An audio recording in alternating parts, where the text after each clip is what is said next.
하나님의 살리심. 네, 하나님의 살리심이라는 제목으로 우리 함께 은혜 받도록 하겠습니다. 우리가 읽고 보고 묵상하는 이 성경은 살리는 책이에요. 하나님은 우리를 살리시는 분이시고 하나님이 우리를 살리고 싶어 하는구나 라는 것을 깨달을 수 있는 책이 어디다? 바로 이 성경책이라는 거예요. 여러분, 성경을 보게 되면 하나님은 많은 사람들을 살리셨어요. 그리고 지금도 살리고 계세요. 자살하는 사람들 보면 죽음의 영이 임하는 거예요.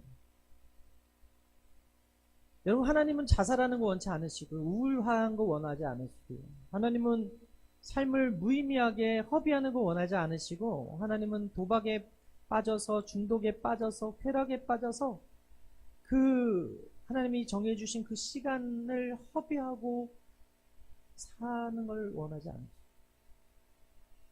왜냐하면 우리 하나님은 살리시기 원하시는 하나님이시고 여러분 성경을 보게 되면 하나님은 어둠에 있고 사망에 있던 자들을 살리셨다라는 기록들이 되게 많아요. 엘리야를 통해서 시돈 땅에 거주하던 사르밧 과부의 아들을 살리셨고 엘리사를 통해서 수넴 여인을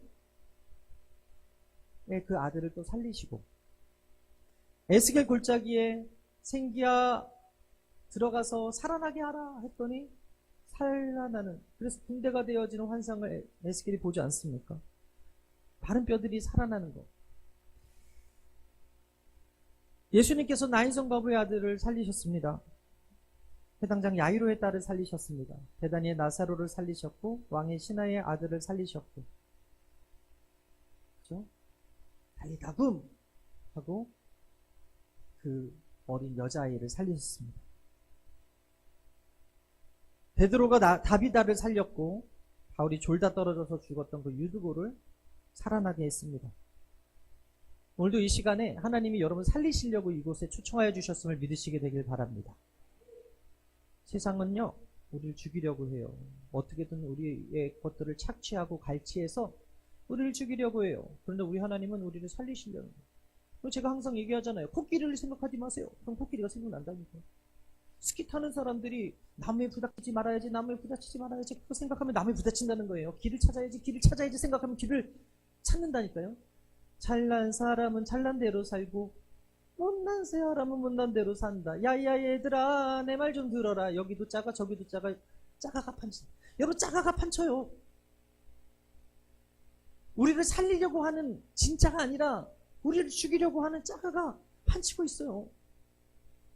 우리가 주일날 나와서 하나님 말씀, 생명의 말씀, 희망의 말씀, 소망되는 이 말씀을 들을 때 우리가 어떻게 됩니까? 살아나는. 우리 영이 살아나는 거예요. 우리 생각이 변화되는 거예요. 죽을 수밖에 없었던 우리를 살리시고자 우리를 불러주신 그 하나님의 말씀이 우리에게 선포되어지고 아멘으로 반응하는 순간에 우리의 마음에 있던 어두움과 두려움이 떠나가게 됨을 여러분 믿으시게 되기를 바랍니다. 제가 며칠 전에 TV를 보았어요. KTX를 타고 저희 아내가 서울에 갈 일이 있어가지고 제가 마중 나갔다가 그 대합실에서 요한이랑 같이 앉아 있는데 생생정보통이라는 거기서 보셨는지 모르겠어요. 독하다 독해라고 해가지고 이 사람이 어떤 사람인가면 보면은 불에 탄 그 집안의 그 분진으로 인해서 망가진 그 세탁물들을 이 사람이 가져가서 수거해 가지고 가서 특수 세제를 넣어가지고 세탁을 하면 새옷과 같이 변하는. 그러니까 불에 탄 옷이 쓸모가 없기 때문에 거의 다 버린다는 거예요. 근데 이 사람을 불러서 수거해가지고 맡기면 새 옷이 돼서 온다는 거예요. 그래서 제가 그걸 보고서 버릴 옷, 쓸모없는 옷도 저 사람을 만나니까 다시 이불도 그렇고 옷가지들도 그렇고 살아나는구나. 여러분 우리가 누구를 만나느냐에 따라서 살 수도 있고 죽을 수도 있어요. 이번 주 뉴스 중에 전남 순천에서 일면식도 없던 길 가던 17살 여고생을 어떤 남자가 뒤쫓아가서 흉기로 찔러서 무참히 살해한 일이 있었고요. 원룸의 누수공사 중에 발견된 콘크리트 속에 16년 만에 발견된 여성 시신이 나왔는데 그 범인은 동고남이었던 50세였다는 이야기를 들었습니다. 이번 주에 있었던 일이에요. 오늘도 있을 거예요. 계속해서 있을 거예요. 뉴스는 자극적인 것을 추구하고 계속해서 우리를 살리는 메시지가 아니라 우리가 죽었다, 살해당했다, 우리가 문제를 만났다, 큰일 났다, 이런 메시지를 계속 주고 있어요. 아담의 원죄 이후에 이 땅은 죄악이 간영한 세상이 되었고 사건과 소문들이 끊이지 않게 되었고 최초 살인자였던 가인의 살해 이후에 이 땅은 살인이 끊이지 않는 그런 땅이 되었다는 거예요. 북한이 오물풍선을 수차례 계속 보내고 있는데 우리 살리려고 합니까? 그 의도는 우리가 알지 못하지만 결국 우리를 죽이려고 하는 그 악한 마음이 있는 거 아니에요? 이스라엘 모사드가 삐삐를 통해서 지금 수천 명의 헤즈볼라 대원들을 사상하게 했대요. 그리고 그 수장을 며칠 전에 제거했다고. 그래서 며칠 만에 그 헤즈볼라를 지도부뿐만 아니라 그 조직을 와해시켰다는 뉴스가 있습니다. 그러니까 이란이 전쟁을 선포하고 지금 있는 중동에 이런 전운이 감들고 있다는 것이죠. 결국 인간은 피해 보복을 하는 존재라는 거예요. 우리가 죽었으면 누군가를 용서하는 것이 아니라 우리가 죽었으면 우리도 죽여야 되겠다. 눈에는 눈, 이에는 이, 이러고 살아가더라는 거예요. 여러분 요한복음 10장 10절 우리 함께 읽겠습니다. 시작. 도둑이 오는 것은 도둑질하고 죽이고 멸망시키려는 것뿐이요 내가 온 것은 양으로 생명을 얻게 하고 더 풍성히 얻게 하려 하는 것이다. 도둑이 오는 것은 도둑질하는 거, 죽이는 거, 멸망시키려는 것인데 예수님이 이 땅에 오신 이유는 뭐라고 그래요? 우리를 살리려고, 생명을 얻게 하고 더 풍성히 얻게 하려고. 예수 믿은 한 사람 때문에 그 가정이 사는 거예요. 주 예수를 믿으라 그러면 너와 내 집이 구원을 얻겠다 그러잖아요. 노아 한 사람 때문에 그 가정이 구원을 받았잖아요. 룻 한 사람 때문에 그 가정이 구원을 받았잖아요. 여러분들이 그 한 사람임을 믿으시게 되기를 바랍니다. 악한 마귀는 지금도 우리를 죽이려고 혈안이 되어 있습니다. 멸망시키는데 혈안이 되어 있습니다. 그런데 우리 하나님은 지금도 거룩한 주일날, 거룩한 주일이 된 이날에 예배에 나와 주의 말씀을 듣는 여러분들을 살리기 원하시는 거예요. 희망을 주고 평안을 주고 살리시는데 관심이 많으신 분이에요. 예레미야 29장 11절 함께 읽겠습니다. 시작. 야의 말씀이니라 너희를 향한 나의 생각을 내가 아나니 평안이요 재앙이 아니니라 너에게 미래와 희망을 주는 것이니라. 여러분들에게 미래가 있다는 거예요. 여러분들에게 희망이 있다는 거예요. 하나님이 주는 생각은 망할 생각, 죽을 생각, 우울한 생각이 아니라 하나님이 주는 생각은 소망과 희망이 있다는 거예요. 할렐루야. 오늘 하나님의 그 살리심에 대해서 나누길 원하는데 첫 번째 따라하겠습니다. 하나님은 살아계십니다. 성경은 하나님이 살아계시다고 증거하죠. 그리고 뭐라 그래요? 살아계시되 이 천지를 살아나게 하셨다. 천지를 창조하셨다라고 선언해요. 성경의 시작 선언이 누구다? 하나님으로부터 시작하더라는 거예요. 1절 함께 읽겠어요. 시작. 태초에 하나님이 천지를 창조하시니라. 이 사실이 믿어지면 성경엔 66권이 믿어지는, 이 사실이 안 믿어지면 하나도 안 믿어지는, 진화론이 믿어지는. 여러분 이 사실이 믿어지면요 물이 변해서 포도주가 되고 예수님이 무리를 거르시고 죽은 자를 살리시고 다윗이 골리앗을 이기고 여리고가 무너지고 해가 멈추는 놀라운 기사와 이적들이 다 믿어지는 거예요. 지금도 살아계신 하나님이 말씀을 받고 아멘으로 화답하고 반응하는 사람들을 살리실 것을 믿으시면 그 사람에게 역사와 기적이 일어나는 거고 간증의 주인공, 축복의 주인공, 응답의 주인공이 되는 은혜가 있는 거예요. 할렐루야. 오늘 본문의 주어가 누구다? 하나님이다. 여러분 건강한 자아를 가진 사람은 주체가 나예요. 나. 너 때문에 비난하는 것이 아니라 내가 부족하고 내가 연약했구나, 내가 실수했구나 이렇게 사과하는 게 건강한 사람들이거든요. 우리 유한이는 미성숙합니다. 넷째, 6살. 그러니까 걔 주어는 늘 작은 오빠. 작은 오빠가 때렸어. 작은 오빠가 유한이 거 뺏어 먹었어. 작은 오빠가 아까는 아침에 이 볼을 땡겼대. 작은 오빠가 혼자 먹어. 자기 것만. 이게 내가가 주어가 아니라 작은 오빠 때문에 내가 지금 못 살겠다. 작은 오빠 때문에 내가 힘들다는 거야. 자기에게 손해를 입히고 힘들게 하는 주체가 너 때문에라고 이야기해요. 그래서 성경의 전체 주제는요, 하나님이 하셨다. 여러분, 이 하나님이 천지를 창조하셨다라는 그 사실을 믿을 때 우리 인생이 지금 지옥 같고 고난이 많고 힘들어도 너 때문에, 우리 엄마 때문에, 아빠 때문에, 이 세상 때문에 탓하지 아니하고 하나님 때문에 살 소망이 있음을 믿으시게 되길 바랍니다. 이번에 인권위원장이 인사청문회에서 안창호 위원장이라는 분이 나오셨어요. 근데 그분이 질문에 하나님이 천지를 창조하셨다는 창조론도 학교에서 가르쳐야 된다 라고 했다가 엄청난 공격을 당했어요. 또한 차별금지법에 대해서도 차별금지법에는 독소조항이 있기 때문에 신중한 입장을 취해서 반대하고 동성애자들은 사랑해야 할 대상이라고 말을 했어요. 하나님을 부인하는 그 진화론을 사실로 믿어버리는 세상 사람들 앞에서 당당하게 하나님이 천지를 창조하신 이 창조론도 교과에 실려서 가르쳐야 하고 동성애는 죄라는 것을 당당하게 이야기하다라는 거예요. 여러분, 이 세상 사람들은 교과서에서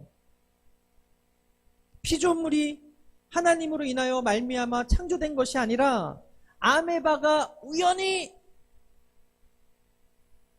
137억 년의 그 진화 과정을 거쳐가지고 만들어진 게, 원숭이가 사람이 된 게 우리다라고 가르치는 거예요.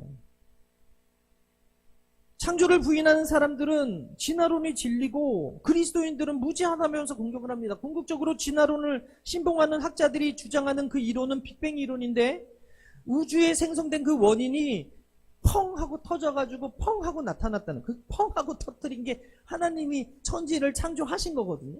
그런데 그들은 우연히 창조됐다는 거예요. 우연히 만들어졌다는 거예요. 진화론도 믿음의 영역이에요.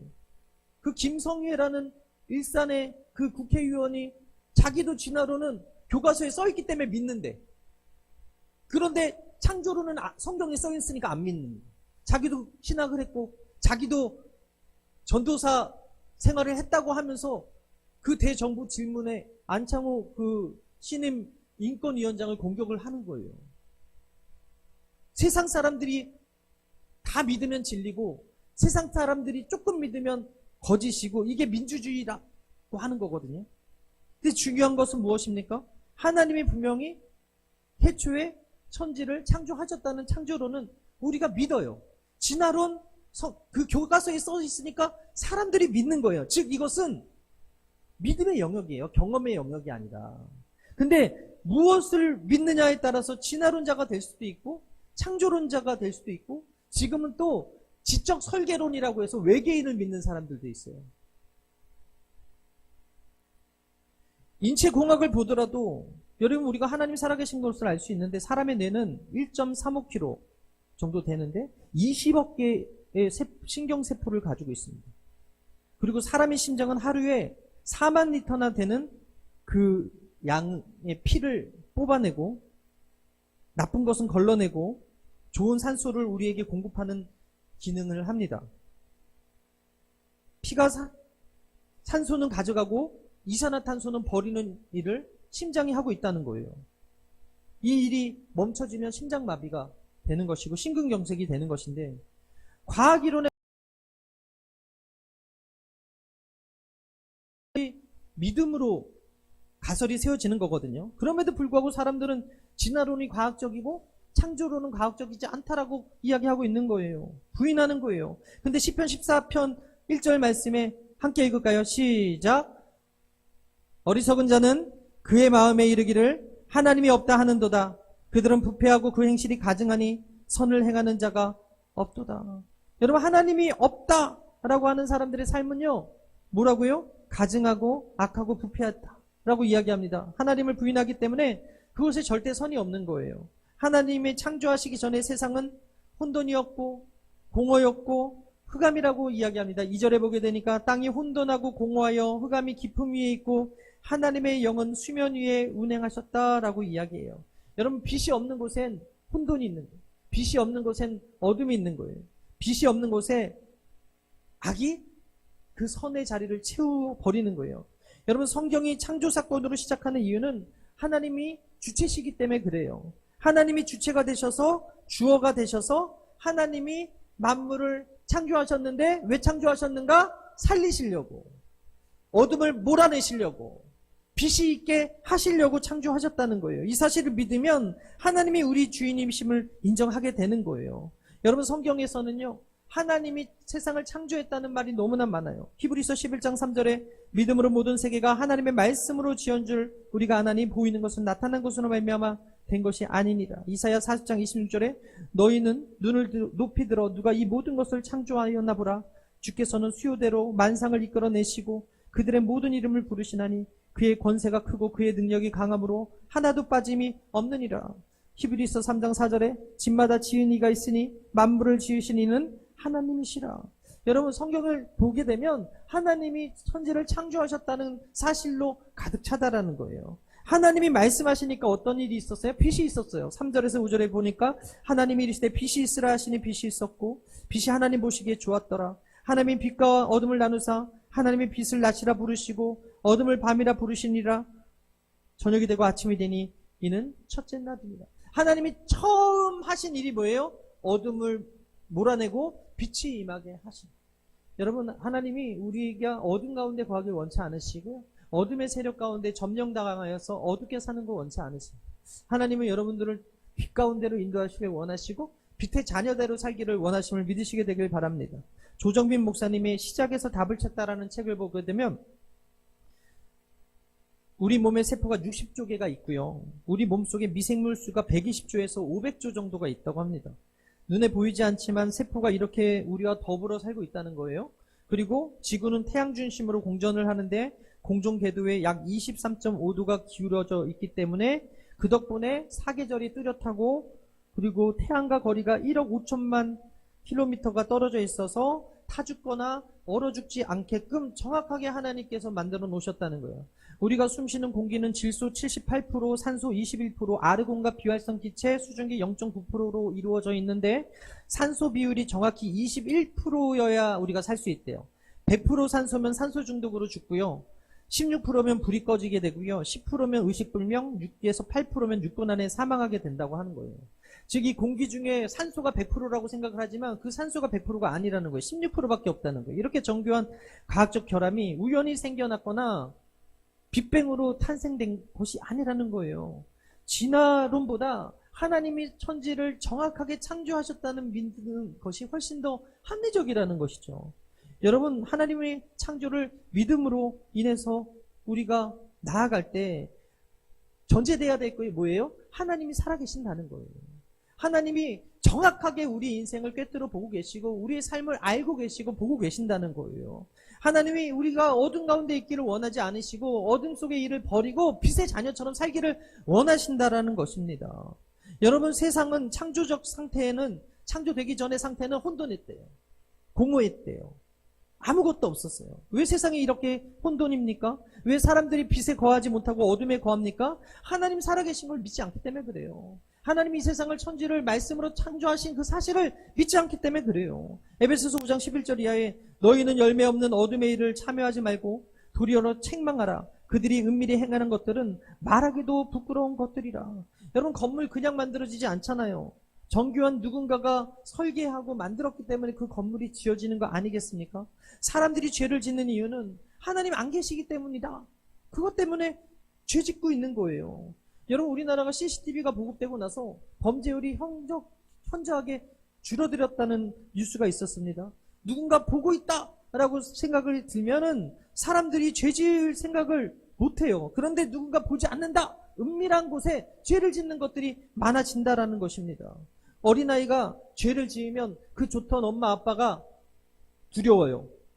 엄마 아빠는 변한 것이 없는데 왜 어린아이가 죄를 짓고 엄마 아빠를 두려워하는가? 죄가 그렇게 만든 거예요. 죄를 지으면 하나님과의 관계가 그렇게 변할 수가 있다라는 거예요. 아담과 하와가 선악과를 따먹고 그 속에 죄가 들어가니까 하나님이 두려워서 피했다고 성경은 기록되어 있습니다.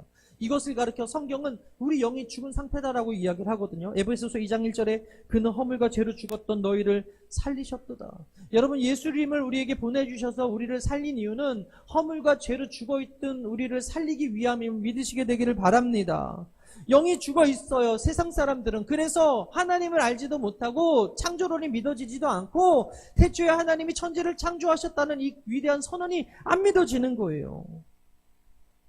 죄로 인해서 영이 죽으니까 하나님을 아는 지각이 없는 거예요. 사랑하는 여러분, 자동차를 만드니까 자동차를 제일 잘 고치듯이 우리 인생을 만든 이가 하나님이신데 그 하나님이 우리 인생 잘 사는 방법을 이 성경에 기록하고 있으니까 살리시는 하나님의 이 말씀인 성경을 가까이 하고 주야로 묵상하여서 살아나는 은혜와 역사가 있게 되기를 주님으로 축원합니다. 세상에 정답이 있는 게 아니라 성경에 그 답이 있습니다. 죄로 인해서 망가진 우리는요, 살아계신 하나님으로 갈 때 살아날 수 있고 회복될 수 있고 치유될 수 있음을 믿으시게 되길 바랍니다. 두 번째 따라하겠습니다. 하나님은 어둠에 있던 우리를 빛으로 살리십니다. 함께 읽겠습니다. 시작. 땅이 혼돈하고 공허하여 흑암이 깊음 위에 있고 하나님의 영은 수면 위에 운행하시니라. 하나님이 이르시되 빛이 있으라 하시니 빛이 있었고. 하나님은 어둠이 아니라 빛이세요. 여러분, 부모님이 저희 집을 예를 들면 저희 아내하고 제가 외출을 하고 나가면 아이들은 순식간에 온 집안을 어지럽히는 재능이 있어요. 우리 유아실도 마찬가지. 우리 아이들이 지금 저기서 떠들고 있는데 저 아이들이 떠들다가 예배 끝나고 이제 집에 가보면 저기는 다 어질러져 있어요. 장난감 하나만 가지고 놀고 치우지 않아요. 다른 장난감도 막 꺼내고 노는 거예요. 왜 그래요? 아이들이니까. 부모가 가서 설거지를 하고 정리를 하고 누군가 치워야 정돈이 되는 거예요. 하나님도 마찬가지 이 혼돈했던 땅에 빛을 선언하셨어요. 빛은 혼돈과 공허가 사라지게 하는 하나님의 능력이에요. 하나님 말씀하시면 혼돈이 사라지는 거예요. 하나님 말씀하시면 질서가 임해오는 거예요. 하나님의 말씀하시면 그곳이 거룩해지는 거예요. 4절에서 5절에 보게 되면 빛이 하나님 보시기에 좋았더라. 하나님의 빛과 어둠을 나누사 하나님의 빛을 낮이라 부르시고 어둠을 밤이라 부르시니라. 저녁이 되고 아침이 되니 이는 첫째 날이라. 여러분, 외출했던 부모님이 집에 들어오면 설거지를 하고 그래서 정리가 되고 거실이 정리되고 방이 정리되는 것처럼 빛이신 하나님이 우리 인생에 들어오기 시작하면 공허했던 혼돈했던 무질서했던 인생이 정리정돈이 된다는 사실을 알게 되기를 바랍니다. 질서가 세워지게 됨을 믿으시게 되길 바랍니다. 집안이 정리되는 것은 부모님이 오셨기 때문인 것처럼 우리가 정리되는 것은 빛이신 하나님이 임할 때 우리 인생이 정리가 되는 거예요. 여러분, 오늘날 정신질환들, 우울증, 불면증, 거식증, 실어증, 조울증, 여러 가지 문제, 정신질환이 있는 게 왜 그렇습니까? 혼돈과 공허와 흑암이 임해왔기 때문에 그래요. 도둑질하고 죽이고 멸망시키려는 악한 원수 마귀가 임해왔기 때문에 그래요. 하나님의 빛이신데 그 빛 가운데 거하기를 싫어하고 어둠의 일과 어울리려고 하기 때문에 혼돈 가운데 무질서와 무의미의 삶에 빠져 있으니까 그 결과로 우울증이나 불면증이나 여러 가지 실어증이나 거식증이나 정신질환들이 임하게 되더라는 거예요. 여러분, 인간은요, 믿을 만한 존재가 못 됩니다. 왜 그래요? 그 안에 빛이 없기 때문이라고 성경은 이야기합니다. 요한복음 11장 9절 이하에 예수께서 대답하시되 낯이 12시간이 아니냐. 사람이 낮에 다니면 이 세상의 빛을 봄으로 실족하지 아니하고 밤에 다니면 빛이 그 사람 안에 없는 거로 실족하느니라. 여러분, 예수님은요, 우리에게 너희 안에 빛이 없다라고 이야기하는 거예요. 빛이 없으면 반대로 어둠이 있는 거예요. 창세기 6장 5절에 야훼께서 사람의 죄악이 세상에 가득한과 그 마음으로 생각하는 모든 계획이 항상 악할 뿐임을 하시고라고 말씀하고 있고요. 시편 94편 11절에 야훼께서는 사람의 생각이 허무함을 아신다라고 말씀하고 있어요. 즉 우리 사는 이 세상은 어둠이라는 거예요. 혼돈하다라는 거예요. 공허와 흑암이 임해 있다는 거예요. 왜 그렇습니까? 빛이신 예수님을 거부하고 있기 때문에 그래요. 요한복음 1장 4절 이하에 그 안에 생명이 있었으니 이 생명은 사람들의 빛이라 빛이 어둠에 빛이 돼 어둠이 깨닫지 못했다라고 말씀하고 있어요. 수많은 교회가 있고요. 수많은 전도자가 있고요. 수많은 사람들이 전도하러 다니지만 그들이 그 빛을 받아들이지 않는 거예요. 그들이 어둠의 일이 더 좋은 거예요. 그러다 보니까 그 인생이 혼돈 가운데, 무질서 가운데, 우울한 가운데 있다라는 것입니다. 여러분, 빛과 어둠을 나누셨다라는 것은 빛이 어둠과 섞일 수 없다라는 거예요. 세상 사람들은 어둠이 있기에 예수 믿는 사람 싫어해요? 성경대로 사는 거 싫어해요? 하나님의 뜻 순종하는 거 싫어해요? 어둠에 속해 있기 때문에 그래요. 소속이. 그러나 하나님의 아들 예수님의 생명이 있는 자들은 빛이 임했기 때문에 어둠을 싫어하는 거예요. 어둠을 일들을 거부하는 거예요. 어둠이 함께하지 못하는 거예요. 여러분, 성경의 출애굽기에 보게 되면 10가지 재앙 중에 9번째 재앙이 흑암 재앙이었거든요. 그 재앙이 3일간 이어졌는데 더듬을 만한 흑암이라고 성경이 기록합니다. 그런데 이스라엘이 거주하던 그 땅에는 빛이 있었다라고 이야기해요. 출애굽 10장 21절 이하에 야훼께서 모세에게 이르시되 하늘을 향하여 내 손을 내밀어 애굽 땅 위에 흑암이 있게 하라. 곧 더듬을 만한 흑암이라. 모세가 하늘을 향하여 손을 내밀매 캄캄한 흑암이 3일 동안 애굽 온 땅에 있어서 그 동안은 사람들이 서로 볼 수 없으며 자기 처소에서 일어나는 자가 없을 때 온 이스라엘 자손들이 거주하는 곳에는 빛이 있었더라. 따라합니다. 빛이 있었더라. 하나님이 계시는 곳, 하나님의 백성들이 있었던 그곳에 어둠이 아니라 빛이 있었대. 3일간 애굽 땅에 더듬을 만한 흑암이 있는 그때 하나님의 빛이 하나님의 사람들과 함께 하셨다. 해마다 성탄절이 되면 우리가 크리스마스 트리 위에 빛의 장식들을 합니다. 그 의미는 이 땅에 빛으로 오신 예수님을 상징하죠. 요한복음 8장 12절에 예수께서 또 말씀하여 이르시되 나는 세상의 빛이니 나를 따르는 자는 어둠에 다니지 아니하고 생명의 빛을 얻겠다라고 말씀하고 있어요. 예수님께서 스스로 자신을 빛이라고 증언하셨고 이 빛이 몸이 되신 분이 예수님이시다라는 거예요. 여러분, 감사한 것은 지구상 만물에게 모든 생명에게 악인과 선인에게 공평하게 비를 내리시고 눈을 내리시고 빛을 비춰주시는 분이 하나님이시다. 마태복음 5장 45절에 이같이 한즉 하늘에 계신 너희 아버지의 아들이 되리니 이는 하나님이 그 해를 악인과 선인에게 비추시며 비를 의로운 자가 불의한 자에게 내려주심이라. 여러분, 하나님이 어떤 분이시라고요? 악인과 선인에게 공평하게 빛을 주시고 비를 내려주시고 눈을 내려주시고. 이것이 은혜 아닙니까? 동일하게 지금도 모든 자들에게 예수 그리스도의 이름이 선포되게 저와 여러분들을 빛으로 부르시고 빛 가운데 거하게 하시고 나가서 전하게 하시는데 지금도 그 많은 사람들이 그 빛을 받아들이지 않고 어둠 속에 거하는 걸 좋아하더라는 거예요.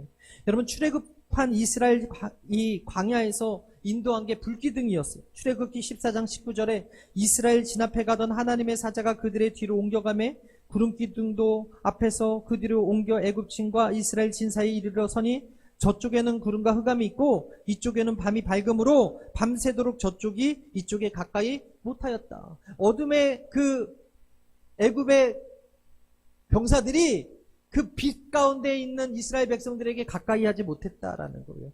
애굽 쪽에는 구름과 흑암이 있었지만 이스라엘에게는 빛이 있었다라는 것입니다. 그 빛이 밤새 비추니까 애굽의 진에 이스라엘로 가지 못하고 하나님의 보호하심을 그들이 입었다는 거예요. 여러분, 왜 신앙생활하면서 여전히 어둡고 공허한 것 같습니까? 왜 자주 우울함에 빠집니까? 빛이 부족해서 그래요. 온전히 교회 중심, 예배 중심으로 살지 않기 때문에 공허한 거예요. 어두운 거예요. 두려운 거예요. 사랑하는 여러분, 교회는요, 천국의 빛을 가르쳐 주시는 장소임을 기억하시게 되길 바랍니다. 교회는 빛의 집이에요.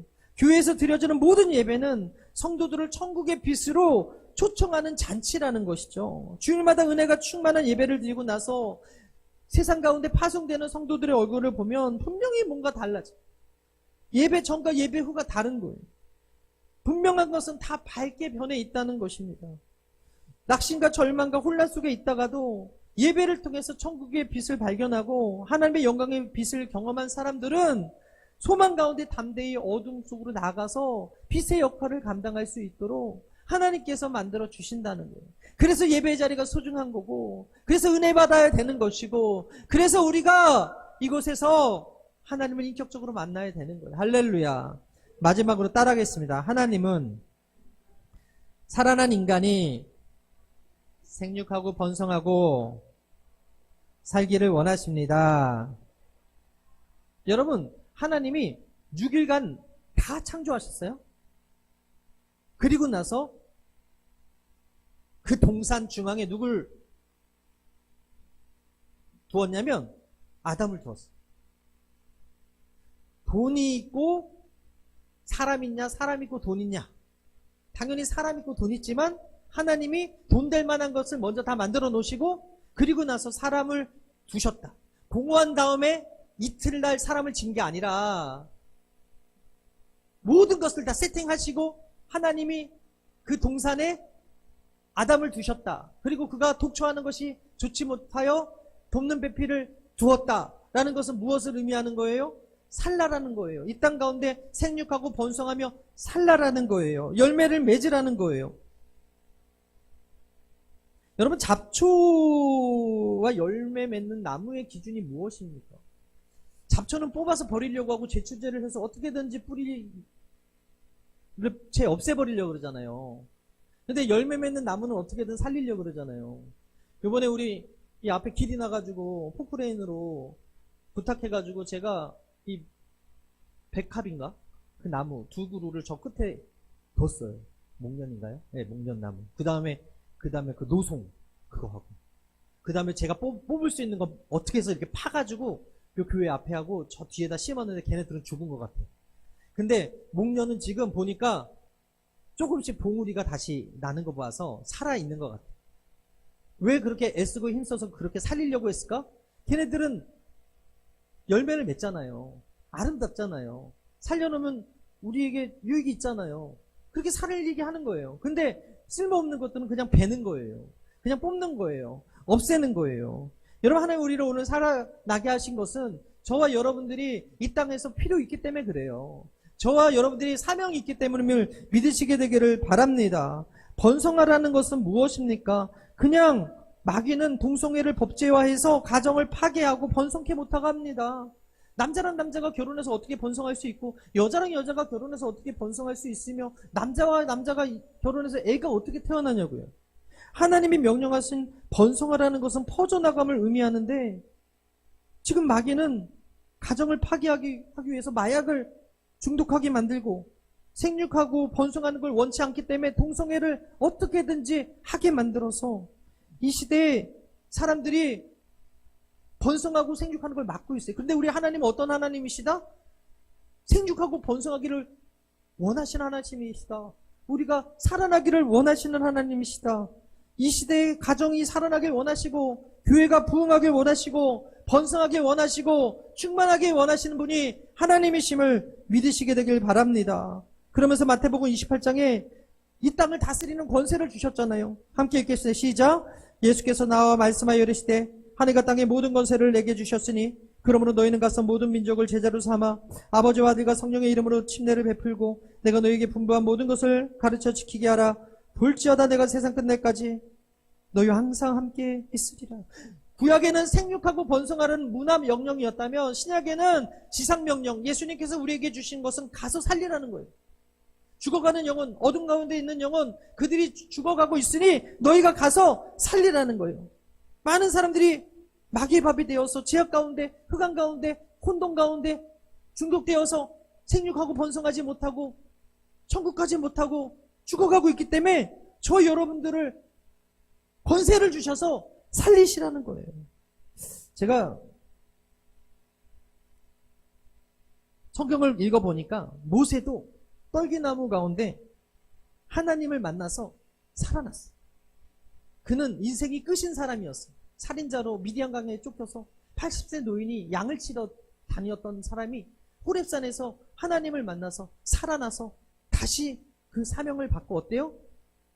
바로 이게 가잖아요. 그리고 빛을 전하잖아요. 빛이 하나님을 나타내고 드러내잖아요. 여러분, 사울이 다메섹 도상에서 부활하신 예수님을 만난 후에 인생의 방향이 바뀌었잖아요. 여러분, 하나님이 우리를 만나시면 우리 인생이 바뀐다. 변화된다는 거예요. 제가 사진을 하나 준비했는데 어떤 강아지가 주인을 하나 만났어요. 좋은 주인을 만났어요. 그랬더니 저렇게 빼짝 말랐던 개가 저 오른쪽 밑에 있는 개처럼 변했어요. 버려진 개가 좋은 주인을 만나 돌봄을 받았더니 건강한 개가 되었다. 또 하나의 사진이 있어요. 이 사진은 어느 아이가 초등학교에 처음 가는 등교날 사진이에요. 그 사진의 그 뒤편에 보게 되면, 넘겨주세요. 뒤편에 보게 되면 히어로들 장난감이 다 응원하고 있는 거예요. 그러면서 저 아이가 학교를 가는 그 장면을 부모가 찍은 거예요. 여러분, 세상으로 나아가는 이 어린아이에게 슈퍼히어로가 뒤에서 응원하고 있는 그 장면의 사진인데 누가 이렇게 만들어줬을까? 이 부모가 그렇게 만들어줬겠죠. 이 부모를 만난 이 아이는 그 인생이 밝을 거예요. 그 인생에 힘이 있을 거예요. 그 인생이 정말 힘차게 살아갈 수 있을 거예요. 마찬가지예요. 하나님께서 저 여러분들의 그 뒤에서 응원하고 계시고, 여러분들에게 빛을 비춰주고 계시고, 여러분들과 함께 동행하고 계시며 세상을 넉넉히 이길 수 있는 권세를 주시고 계시니까 생육하고 번성하는 복의 주인공이 되시기 바랍니다. 빛으로 살게 되기를 바랍니다. 그래서 여러분들이 가는 그곳에 무질서와 혼돈이 사라지고 빛이 있으라 하셨던 그 선포가 그대로 이루어져서 모든 어둠이 물러가고 살아계신 하나님의 역사와 능력과 은혜가 저 여러분의 삶 속에 풍성하게 드러나게 되기를 주님의 이름으로 축원합니다. 축원합니다. 우리 코하루에 사시는 우리 박정혜 성도님이 오신 건가? 네, 저분이 저를 만나서 비타민 젤 하나 주셨는데 이게 이렇게 물에 타먹는 거야. 근데 그게요, 저한테 뭐라 그러면 주셨냐면, 목사님 이게 몸에 되게 좋아요. 나사로야 살아나라예요 그러셨어요. 아, 내가 이거 홍보하려고 그러는 게 아니라 제가 그거를 확 믿어가지고 하루에 한 번씩 그 뜨면서 뭐라 그러냐면 나사로야 살아나라 하고 제가 그거를 타서 마셔. 근데 그 말 한마디가 날 살아나게 하는 거야. 이게 효과가 있는지 없는지는 저는 몰라요. 근데 그렇게 해서 그걸 저한테 주시니까 되게 기분이 좋은 거예요. 여러분, 하나님이 오늘 여러분의 말씀을 주셨는데 여러분 살아나길 원하시는 거예요. 믿음 가지고 세상에 나아가서 담대히 살아가길 원하시는 거예요. 여러분 가는 곳에 나사로가 살아나게 될지 믿습니다. 죽으려고 했던 사람이 여러분을 만나서 살아나는 은혜가 있을지 믿습니다. 제가 저분 만나가지고 그냥 똑같은 비타민 음료긴 한데 살아나는 기분이 든다니까. 마찬가지 오늘 우리가 예배드리고 기도하고 나가면 하나님께서 살아나는 은혜를 주시는 거예요. 할렐루야.